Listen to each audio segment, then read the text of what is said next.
देखिए, आज की इस वीडियो का हमारा टॉपिक है आत्मकथा।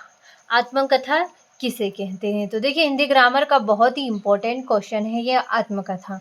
तो देखिए, इसमें लेखक है ना, जो अपनी पूरी ज़िंदगी का पूरी निष्पक्षता और सच्चाई से अपने जीवन की किसी एक घटना का वर्णन करता है। किसी एक घटना का वर्णन अपनी स्मृति के आधार पर करता है, यानी कि अपनी स्मृति यानी जितना उससे याद है, उस घटना के बारे में जितनी सच्चाई से याद है, उसके आधार पर वर्णन करता है, तो उसे ही हम अपनी आत्मकथा कहते हैं। तो देखिए, जब लेखक अपने जीवन की स्मरणीय घटनाओं का वर्णन करता है, तो उसे ही आत्मकथा कहते हैं, यानी कि स्वयं की कथा का वह स्वयं के जीवन की किसी एक घटना का वह इसमें वर्णन करता है और उसी को आत्मकथा कहा जाता है। तो देखिए, मैं आपको बता देती हूँ,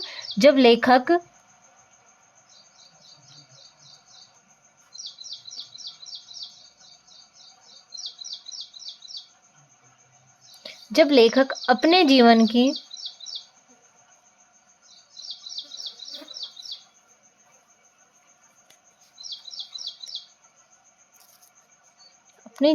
की स्मरणीय घटनाओं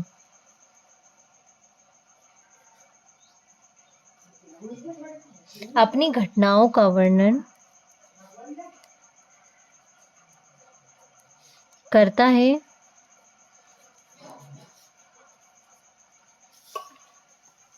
उसे आत्मकथा कहते हैं।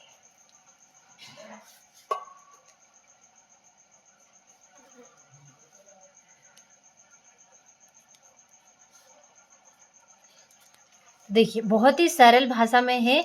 इसमें जो आत्मकथा है, उसमें लेखक की पूरी निष्पक्षता और सच्चाई से अपने जीवन में जो भी घटित घटनाओं का वर्णन अपनी स्मरणीयता के आधार पर करता है, यानी कि जब लेखक अपने जीवन की स्मरणीय घटनाओं का वर्णन करता है, तो उसे आत्मकथा कहते हैं। यानी कि इसमें आत्मकथा में लेखक स्वयं के जीवन की किसी घटना का वर्णन करता है, उसे ही हम आत्मकथा कहते हैं। तो देखिए, बहुत ही आसान है ये, अच्छे से स्क्रीनशॉट के माध्यम से कंप्लीट करिए। तो देखिए, आपका आत्मकथा भी कंप्लीट हुई। अच्छे से स्क्रीनशॉट के माध्यम से इसे कंप्लीट करिएगा।